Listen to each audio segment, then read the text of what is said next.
हाँ, ब्रोकर बोले खास पेशकश हमारी। और आज का दिन काफ़ी महत्वपूर्ण, इतने उतार चढ़ाव के बीच में क्या कह रहे हैं ब्रोकर, कहाँ पे दांव लगाने की सलाह दे रहे हैं, खास तौर से जिस तरीके से आरबीआई की पॉलिसी का ऐलान हुआ है उसके बाद।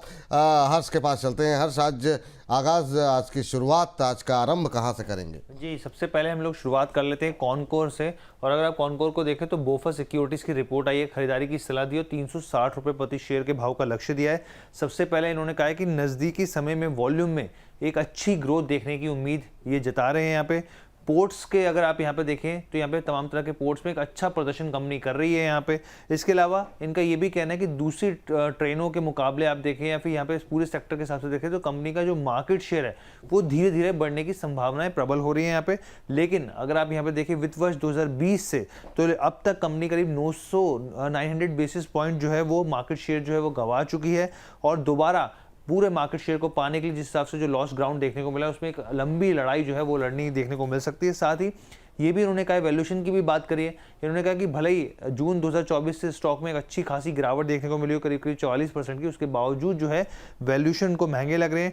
2 ईयर फॉरवर्ड पीई को देखें तो 22x पे ट्रेड कर रहा है, तो इस हिसाब से इनको महंगा लग रहा है ये स्टॉक। महंगा लग रहा है, फिर भी कॉल बाई की बनी हुई है। प्रदीप सर, अब ऐसी बाई कॉल का क्या करें जो कि 360 का टारगेट दे रही है? क्या टिप्पणी रहेगी आपकी? सर देखिए, मुझे लगता है कि एक नेगेटिव ट्रेंड में अभी भी है। वीकली, मंथली, डेली तीनों टाइम फ्रेम में ही देखा जाए तो पूरा नेगेटिव एक काउंटर जो है ट्रेड कर रहा है। लास्ट अभी नहीं, ऑलमोस्ट अक्टूबर में 24 से टॉप बना के नीचे आ रहा है लगातार। सो मुझे लगता है कि डेफिनेटली पॉसिबल है एक बार आपको यहाँ पे 450 400 दिखा दे, लेकिन 360 ये आएगा कि नहीं, आई डोंट थिंक। कि मुझे लगता है कि अभी मैं 400 तक ही देख पा रहा हूँ, तो व्यू तो यहाँ पे मेरा भी नेगेटिव है, लेकिन 360 तक नहीं है।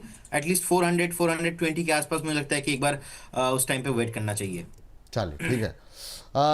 अगली टिप्पणी के लिए, अगली कंपनी के लिए चलते हैं हर्ष के पास और जानते हैं अगली कंपनी कौन सी होगी।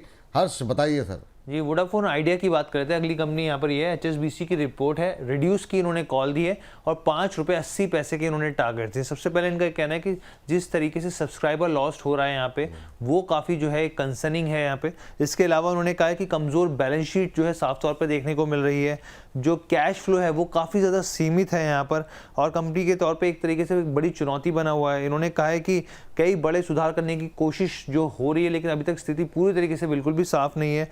5G रोल आउट की तैयारी की बात कर लीजिए या फिर कर्ज कम करने जैसी जो तमाम चीज़ें, उसके ऊपर कंपनी एक मोर्चे पे कई तरह की दिक्कतों का सामना कर रही है। यहाँ पे कंपनी को ट्रैक में लाने के लिए बड़े स्तर पे यहाँ पे कैपिटल की ज़रूरत है, निवेश की ज़रूरत है, इन्फ्यूज़ करने की ज़रूरत है यहाँ पे। और जब तक ऐसा नहीं होता तब तक निवेशकों के लिए स्टॉक में एक कंसर्न बना रहेगा।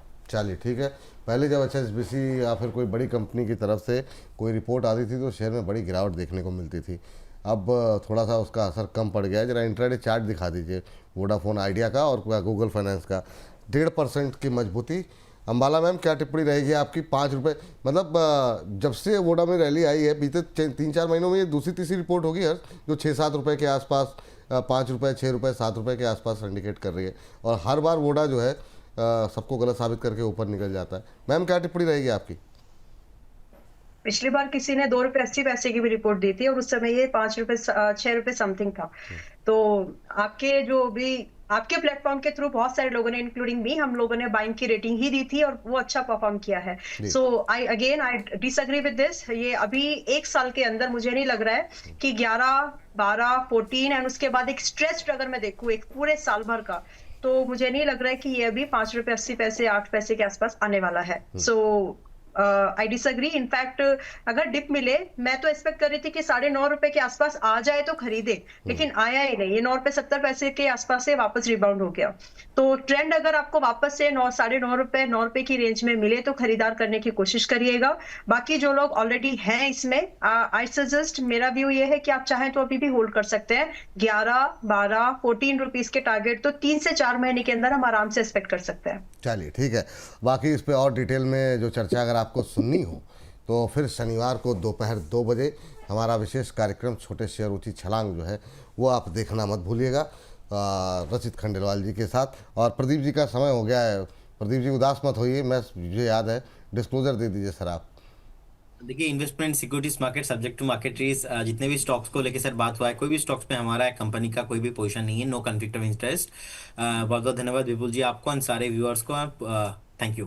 थैंक यू, बहुत बहुत धन्यवाद, बहुत बहुत शुक्रिया आज की इस चर्चा का हिस्सा बनने के लिए। चलिए हर्ष के पास दोबारा चलते हैं और अगली कंपनी का रुख करते हैं। हर्ष बताइए अगली कंपनी कौन सी? जी, इंटरग्लोब एविएशन खबरों में बनी हुई है, इंडिगो की है बात। और यहाँ पर अगर आप देखें, यहाँ पे तो सिटी की रिपोर्ट, खरीदारी की सलाह और 6,000 के आसपास के इन्होंने यहाँ पे लक्ष्य दिए हैं यहाँ पे।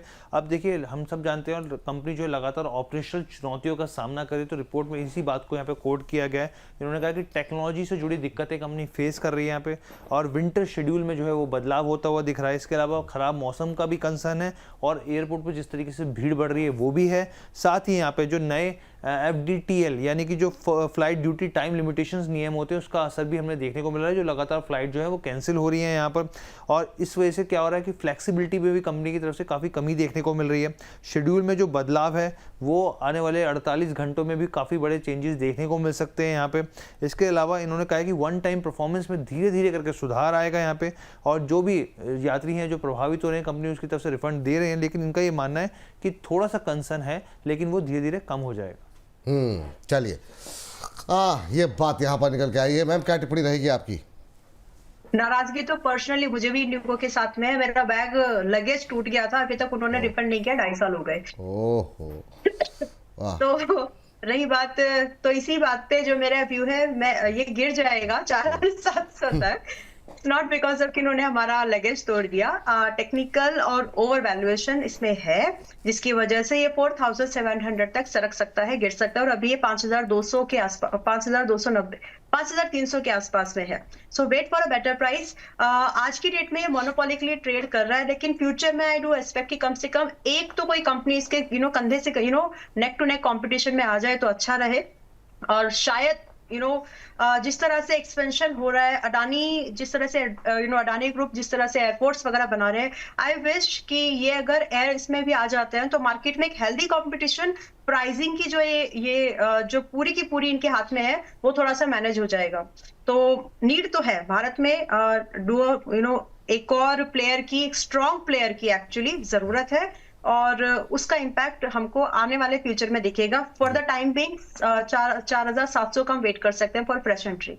जी चलिए, चलिए लास्ट काउंटर के लिए चलते हैं हर्ष के पास। हर्ष बताइए आखिरी कंपनी कौन सी जी, होगी? केन्स टेक्नोलॉजी की बात कर लेते हैं, और निवेशकों का बड़ा पेन है स्टॉक में लेके। आप देखिए, जेपी मॉर्गन की रिपोर्ट आई है, खरीदारी की सलाह दी और 7,550 का लक्ष्य दिया है। एक महीने के अंदर 26% ये स्टॉक जो है वो टूट गया है यहाँ पे। अब इन्होंने अपनी जो रिपोर्ट में क्या कहा, इन्होंने कहा कि बैलेंस शीट, कैश फ्लो और रेवेन्यू ग्रोथ पर जो है एक सवाल जो है वो उठे, क्योंकि थोड़ा सा कॉर्पोरेट को लेके, गवर्नेंस को लेके कुछ कमियां जो है वो देखने को मिली हैं। लेकिन उन्होंने ये भी कहा है कि Q3, Q4 में कैश फ्लो में सुधार देखने को मिलेगा। जो दूसरे आने वाले दिनों में यहाँ पे जो फंडामेंटल्स हैं, गाइडेंस है कंपनी की तरफ से, कोई बदलाव होते हैं। देखिए Q2 के नतीजे ठीक रहे, गाइडेंस ठीक रही है, यहाँ पे बॉटम फिशिंग से बचने की सलाह यहाँ पर दी जा रही है यहाँ पे। और उन्होंने कहा है कि जो फंडामेंटल है वो फिलहाल ठीक लग रहे हैं।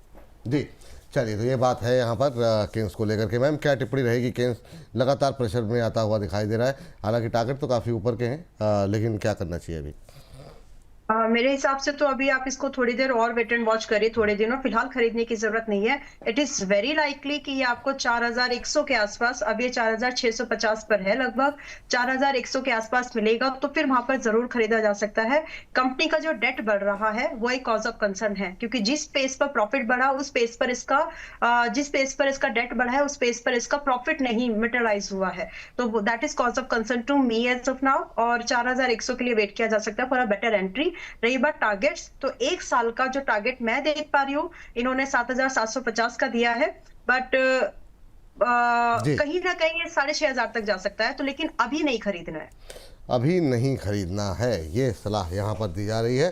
तो चलिए अब कार्यक्रम को समाप्त करने की का समय हो चुका है। हर्ष थैंक यू, बहुत बहुत धन्यवाद, ये तमाम इतने अच्छे अच्छे शेयर लेकर के आने के लिए। ख़ासतौर से सभी सेक्टर्स जो है ना आपने पकड़े, बहुत धुआंधार थे। रेलवे में बहुत सवाल हैं, वोडाफोन आइडिया तो खैर लोग पूछ ही रहे हैं। केन्स पे मतलब इतने सवाल हो गए हैं कि मैं क्या ही बताऊं, क्योंकि लगातार तेज़ी से नीचे आ रहा है। बहुत अच्छे अच्छे शेयरों पे आपने बातचीत की, एक्सपर्ट की राय हमने दिलवाई, तो आपको धन्यवाद बहुत बहुत।